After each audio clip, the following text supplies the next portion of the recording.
नमस्कार, मैं हूं नेहा परिहार और आप देख रहे हैं न्यूज 24 एक्सप्रेस। आइए नजर डालते हैं आज के बुलेटिन की ओर। देवास विकास योजना के तहत 718 हेक्टेयर का औद्योगिक शहर विकास होगा। 390 करोड़ की लागत का मिनी सुपर कॉरिडोर बनेगा। देवास में मुख्यमंत्री शिवराज सिंह चौहान ने आज बुधवार को नगर निगम देवास में आयोजित देवास विजन 2021-26 का प्रेजेंटेशन देखा तथा कहा कि राज्य सरकार का उद्देश्य नगरों को भव्य स्वरूप देना है, किंतु इसके साथ साथ काम धंधा और बुनियादी सुविधाओं का ध्यान रखा जाएगा। मुख्यमंत्री ने कहा कि बड़े शहरों की तर्ज पर जिलों में नगर परिषदों की कार्य योजना बनाकर छोटे शहरों का विकास किया जाए। इसी के साथ साथ ग्रामीण क्षेत्रों में योजनाबद्ध कार्य हो। वो समाप्त हो गया। देवास को अपने विकास की सौगात, करोड़ों रुपए की विकास की सौगातें दी हैं। देवास मध्य प्रदेश का अद्भुत शहर है, आईडी थोड़ी औद्योगिक हब है। यहाँ और उद्योग आए, इसके लिए लैंड पूलिंग के आधार पर किसानों की सहमति से और जमीन की व्यवस्था की जाएगी सर, और 718 हेक्टेयर भूमि में नवीन औद्योगिक क्षेत्र का विकास किया जाएगा। 2167 रुपये की लागत आएगी, लेकिन टारगेट हमारा 30,000 बच्चों को और हम रोजगार दे पाएँ, इस दिशा में हम लोग काम करेंगे।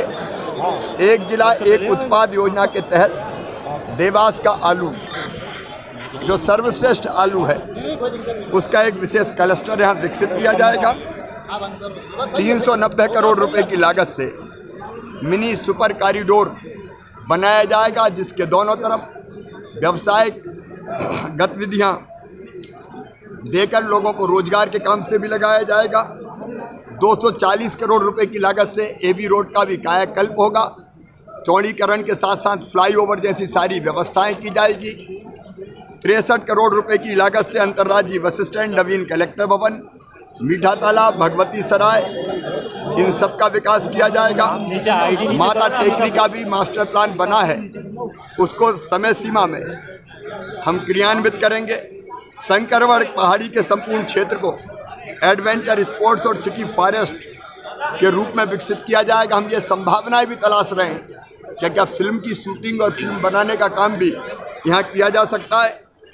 लगभग 10 करोड़ रुपए की लागत से औद्योगिक क्षेत्र की ग्रीन रिक्त भूमि पर पार्क और खेल सुविधाओं का विकास करने का भी फैसला किया है। देवास को हर दृष्टि से, अब नर्मदा जी का पानी बहुत जल्दी दोनों अभी एक दिन छोड़ कर मिलता है, रोज मिलेगा। और हमने गांव और बाकी नगर पंचायतों का भी मास्टर प्लान बनाने का फैसला किया है, ताकि आत्मनिर्भर भारत के लिए आत्मनिर्भर देवास हम बना सकें। सर, बैठक में एक बड़ा बयान आपका आया था, शहरों की तर्ज पर गांवों का विकास किया जाएगा। बुनियादी शहरी सुविधाएं गांव को हमको देनी चाहिए, जो बुनियादी सुविधाएं, सड़क, पक्का मकान, पीने का पानी, ठीक कनेक्टिविटी, उन सब की व्यवस्था गांव में करनी है, इसलिए उसका भी मास्टर बताया जा रहा है। किसान आंदोलन आज समाप्त हो गया सर, अभी बड़ी खबर आ रही है। चलिए, बहुत अच्छी खबर है सर। एक बार सर सतना में doctor Bhimrao Ambedkar coaching centre के छात्र छात्राओं ने रंगारंग प्रस्तुति दी। सतना के अमोदा में doctor Bhimrao Ambedkar coaching centre के द्वारा 72वें गणतंत्र दिवस के शुभ अवसर पर छात्र छात्राओं ने रंगारंग प्रस्तुतियां दी। कार्यक्रम के मुख्य अतिथि डॉक्टर विजय आरक जी, जिला स्वास्थ्य अधिकारी सतना। डॉक्टर आरक जी ने अपने वक्तव्य में शिक्षा स्वास्थ्य संबंधी जानकारियों को बताते हुए कहा कि साथ नशे से दूर रहने की भी सलाह दी। जो समाज शिक्षित होगा, उनके बच्चे शिक्षित होंगे और वहीं समाज प्रगति व उन्नति करेगा, और शिक्षा से ही हम एक अच्छा समाज बना सकते हैं। अपने बच्चों को खिलाएं, दूध पिलाएं और शिक्षित बनाएं। जामताड़ा के अजय नदी किनारे अमलाचातर घाट पर हर वर्ष की भांति जामताड़ा के कद्दावर समाज सेवी सह कांग्रेस नेता हरिमोहन मिश्रा के आह्वान पर एक वन भोज का आयोजन किया गया।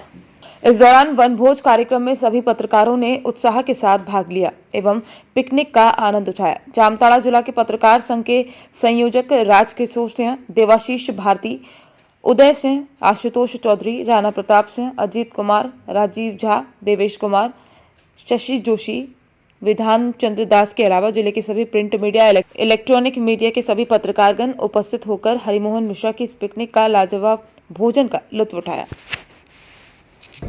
क्या कहना आपको?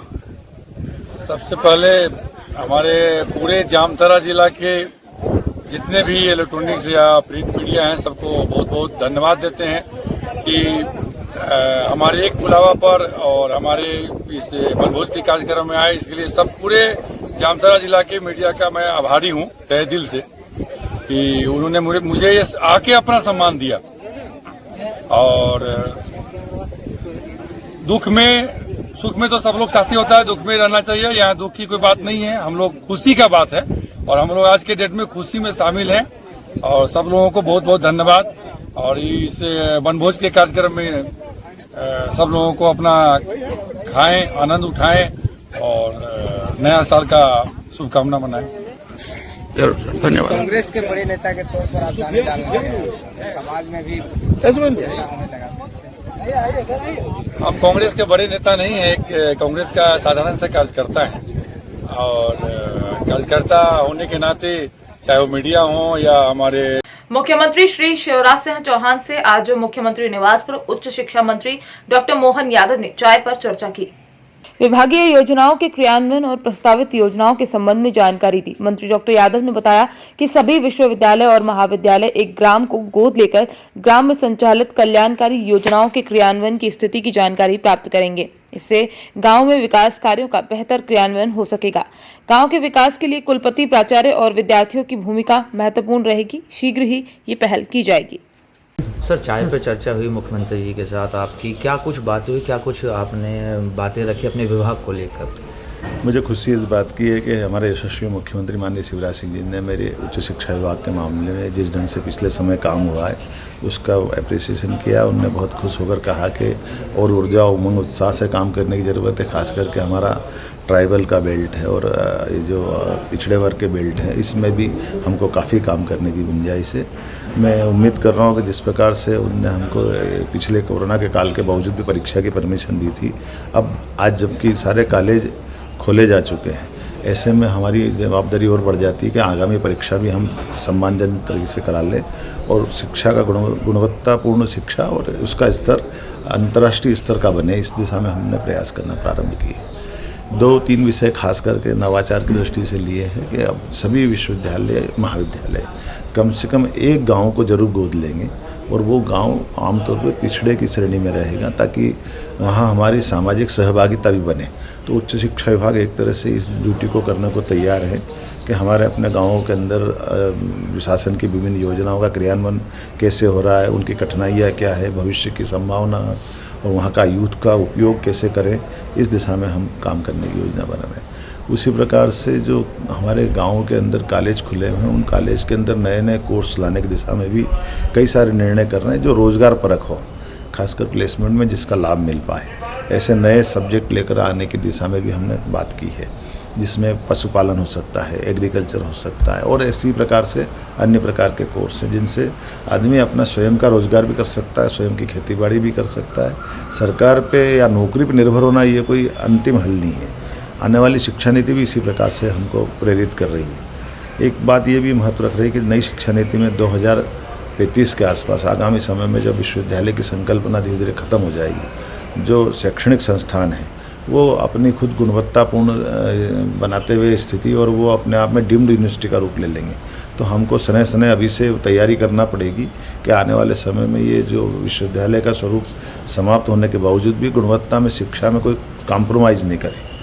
मुझे इस बात को बताते हुए खुशी होती है कि माननीय मुख्यमंत्री जी ने कहा कि आप बिल्कुल इसमें आगे बढ़ें, जनता के भी सुझाव लें और अपने शासन के लेवल पे जो जो हम कर सकते हैं वो सब काम करते हैं।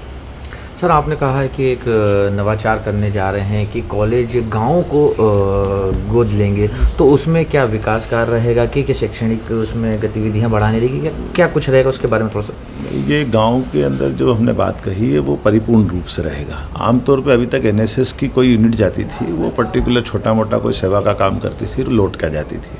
अब गांव के अंदर हमारे प्राचार्य उसके लिए गांव के लिए जवाबदार रहेंगे। गांव का अंदर से उनका सहभागिता करना, उनके अंदर छोटे मोटे विकास की बात तो ठीक है, बच्चों की पढ़ने की रुचि कैसी है, भाग्य में उनको किस किस परिवार में क्या क्या मदद हो सकती है, गांव के अंदर जो विकास की भावी संभावना 15-20 साल का मास्टर प्लान क्या हो सकता है, शासन की कौन कौन सी योजनाओं का क्रियान्वयन हो रहा है, कौन सी कमजोर जा रही है। ऐसे कुल मिलाकर के सहभागिता ऐसी रहेगी कि गांव और कॉलेज एक तरह से एक दूसरे के पूरक बने, तो जवाबदारी के साथ और शासन से उस बारे में पर्याप्त ध्यान देकर के इस बात को गौर किया जाएगा कि ये औपचारिकता या कर्मकांड ना हो जाए। ये उसकी अंदर की आत्मा है कि हम एक दूसरे के पूरक बने। तो इस तरह से चूँकि ये बात सही कि पिछड़े गाँवों के अंदर अगर थोड़ा भी ध्यान दे देते हैं तो शासन की योजना तो इतनी सारी है कि हम उनका जीवन स्तर बदल सकते हैं, लेकिन अगर हम पर्याप्त रूप से ध्यान नहीं देते हैं तो ये बीच में कहीं इसकी कमी रह जाती है। इसकी पूर्ति करने की दिशा में हमने एक कदम बढ़ाया। पीएम आवास योजना में की गई गड़बड़ियों को लेकर ज्ञापन सौंपने गए नेताओं की एसडीएम से तीखी नोकझोंक हो गई। हटा में आज कांग्रेस पार्टी के द्वारा नगर पालिका परिषद द्वारा पीएम आवास योजना में अधिकारी और कर्मचारी द्वारा किए जा रहे भ्रष्टाचार को लेकर हटा एसडीएम को ज्ञापन सौंपा गया, जिसमें उल्लेख किया गया है कि नगर पालिका परिषद में उपयंत्री के पद पर पदस्थ विनय मिश्रा द्वारा हितग्राहियों के 20-20 हजार रुपए लिए जा रहे हैं। कांग्रेस नेताओं का आरोप है कि शहर में कई ऐसे परिवार हैं जो शादी डालकर अपने परिवार का निर्वहन कर रहे हैं, परंतु उन्हें पीएम आवास योजना का लाभ इसलिए नहीं मिल रहा है क्योंकि उनके पास विनय मिश्रा को देने के लिए 20 हजार रुपए नहीं है, इसलिए वे इस योजना का लाभ लेने से वंचित हैं। हटा के आंदोलनकारी कार्यकर्ताओं के द्वारा हटा एसडीएम को ज्ञापन सौंपा गया है, जिसमें हम लोगों ने मांग की है कि हटा में नगर पालिका में पदस्थ उपयंत्री विनय मिश्रा द्वारा अपने जाति और अपने रिश्तेदारों को पीएम आवास का लाभ दिया जा रहा है। कई ऐसे परिवार हैं जिनके नाम पर करोड़ों की संपत्ति है, जिनके 3-3 मंजिला मकान हैं, उनको पीएम आवास का लाभ दिया गया। और हटा शहर में कई ऐसे परिवार हैं जो 70 साल से बरसाती में रहकर अपना जीवन यापन कर रहे हैं, लेकिन उनकी सुनने वाला कोई नहीं है। हम लोग कई बार एसडीएम को इस बात से अवगत करा चुके हैं, कई बार हम लोगों ने ज्ञापन दिया, लेकिन एसडीएम साहब की भूमिका भी इस मामले में संदिग्ध नजर आती है। आज तक कोई कार्रवाई नहीं की गई। आज हमने अंतिम चेतावनी दी है एसडीएम साहब को, यदि विनय मिश्रा के ऊपर कार्रवाई नहीं की गई और जिन लोगों जो पात्र लोग हैं उनको पीएम आवास की लिस्ट में नहीं जोड़ा गया, तो आने वाले समय में हटा एसडीएम कार्यालय का घेराव, नगर पालिका का घेराव और कलेक्टर का घेराव करने के लिए हम लोग तैयार हैं। इससे हम आएंगे, हमारा कोई स्वार्थ नहीं है। लेकिन आप देखिए अंधेरा बगीचा में 20 परिवार ऐसे हैं, कुछ बंदिया परिवार के, जो 70 साल से बरसाती में जीवन यापन कर रहे हैं, लेकिन उनकी सुनने वाला कोई मांगते हैं। किसी से भीख मांगते हैं। हम अपना अधिकार मांगते हैं। आज भी नबूदाबाद में धन्नी बसोर जो पूरे शहर में भीख मांगकर अपना परिवार का पालन पोषण करता है, उसको क्लियर का लाभ नहीं दिया गया।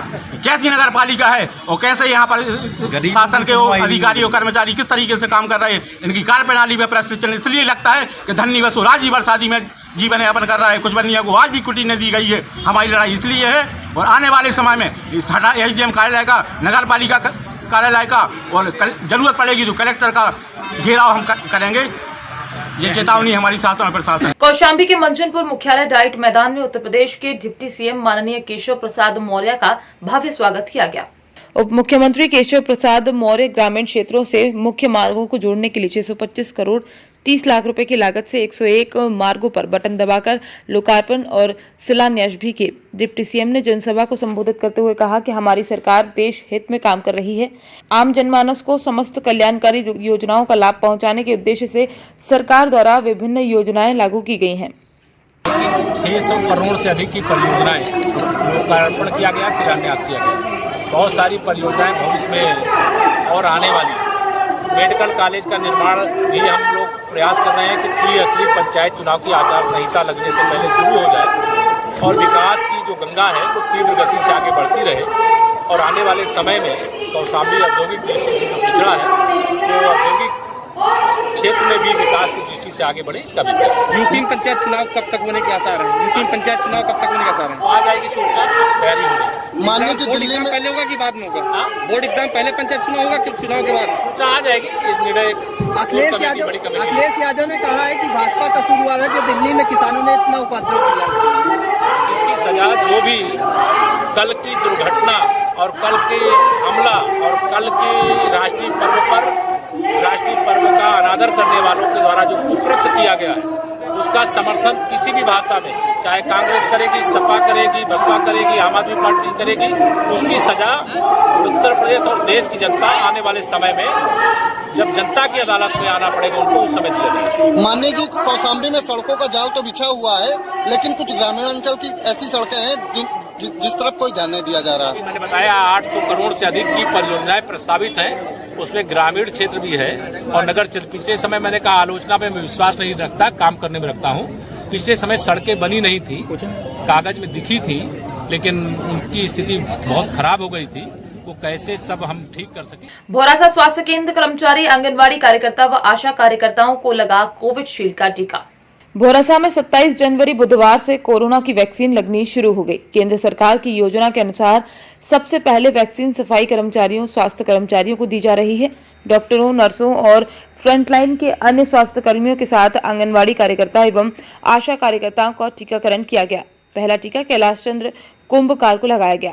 उसके बाद डॉक्टर जावेद पटेल ने टीका लगवाया। टीका लगवाने के बाद डॉक्टर जावेद पटेल ने कहा कि टीका लगवाने के बाद वे अच्छा महसूस कर रहे हैं। अच्छा महसूस हो रहा है और कोरोना से बीमारी से बचाव के लिए टीका लगाया और सभी को लगाना चाहिए। इसमें कोई डरने की ज़रूरत नहीं, किसी को कोई प्रॉब्लम भी नहीं आना है और बिल्कुल बीमारी से बचाव होना है इस टीके से। तो किस तरह लगाया जा रहा है, क्या है, मतलब कैसा क्या बताते हैं यहाँ पे? यहाँ पे सोशल डिस्टेंस का पालन करते हुए और अभी कर्मचारियों को लग रहे हैं, स्वास्थ्य विभाग के, आंगनवाड़ी और आशा कार्यकर्ताओं को लगा रहे हैं। क्या नाम है आपका? मेरा कैलाश चंद्र कुंभकार में सेक्टर सुपरवाइज़र हूँ। आज टीकाकरण का शुभारंभ हुआ है भोरासा अस्पताल में। तकरीबन आज 80 लोगों का रजिस्ट्रेशन हुआ है। इन 80 लोगों को लगाया जाएगा और इसमें आज स्वास्थ्य विभाग, महिला बाल विकास और आशा कार्यकर्ता को आज लगेगा। इसके बाद किन किन विभाग वालों को लगेगा? इनके बाद नगर पंचायत, पुलिस विभाग और बाकी 50 साल से लोगों को, उसकी तारीख 50 साल से ऊपर वाले लोगों को तीसरे चरण में लगेगा। सर, आपके द्वारा किस किस तरह की तैयारी की गई यहाँ लगाने के लिए? हमारे यहाँ भाई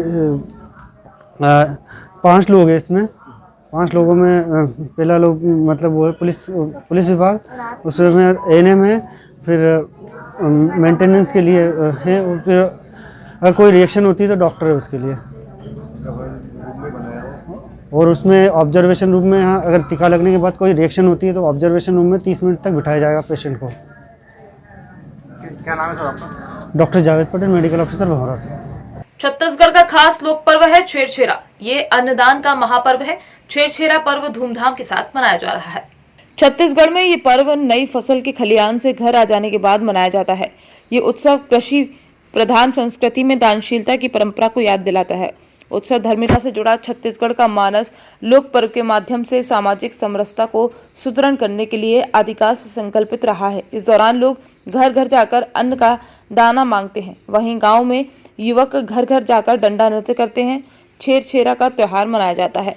आज के बुलेटिन में फिलहाल इतना ही। बने रहिए न्यूज़ 24 एक्सप्रेस के साथ। नमस्कार।